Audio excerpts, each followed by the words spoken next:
В небольшом городке на севере России, где зимы долгие, а лето короткое и яркое, произошла история, которая потрясла всех. Это был конец сентября 2025 года, и туман окутывал улицы, словно скрывая тайны. В местном полицейском участке царила обычная рутина, протоколы, допросы, редкие вызовы.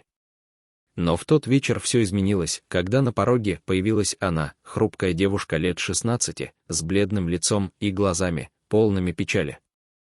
Ее звали Лиза, и она дрожала под старым пальто, слишком большим для ее худеньких плеч.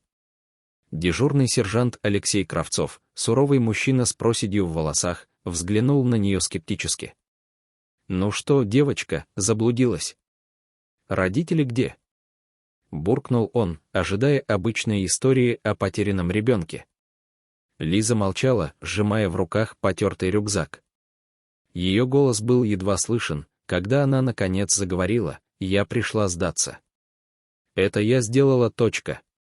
Алексей усмехнулся, думая, что она шутит. «Что сделала?» «Украла конфету из магазина». Но девушка покачала головой и вынула из рюкзака доказательства, от которых у него перехватило дыхание: пачку денег, украшений и письмо с отпечатками крови. Это с места преступления. «Я убила человека», — сказала она тихо, но твердо. В участке воцарилась мертвая тишина. Даже опытный следователь Марина Петрова, стоявшая рядом, замерла, не веря своим ушам. Началось расследование. Лиза рассказала, что неделю назад в их доме в лесу, куда семья переехала после смерти матери, появился незнакомец.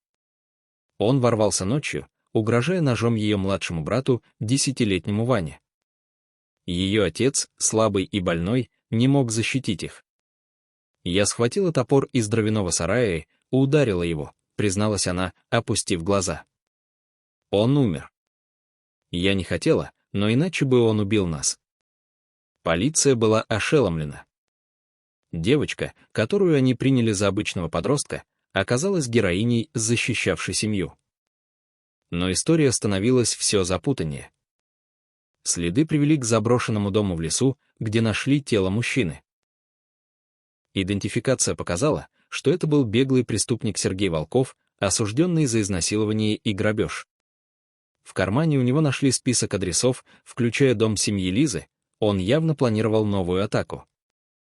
Марина допросила Лизу глубже. Девушка рассказала, как после убийства она спрятала тело, забрала вещи, чтобы отвести подозрения от семьи, и сбежала, оставив брата с отцом. «Я не могла их подставить», — шептала она, плача. Ее храбрость и самопожертвование потрясли даже видавших виды полицейских. Но правда оказалась еще более шокирующей. Анализ крови на письме показал, что Волков был не просто грабителем, он был сводным братом отца Лизы, сбежавшим из тюрьмы, чтобы отомстить за старые обиды. Семья скрывала это, боясь последствий. Лиза узнала правду от отца перед тем, как все случилось, и действовала, чтобы защитить их. Полиция была в смятении. Девочка, которую они считали виновной, оказалась жертвой обстоятельств, вынужденной стать палачом. Начальник участка, подполковник Игорь Смирнов, собрал команду. «Мы не можем осудить ее за самозащиту», — сказал он. «Но и отпустить так нельзя, слишком много улик.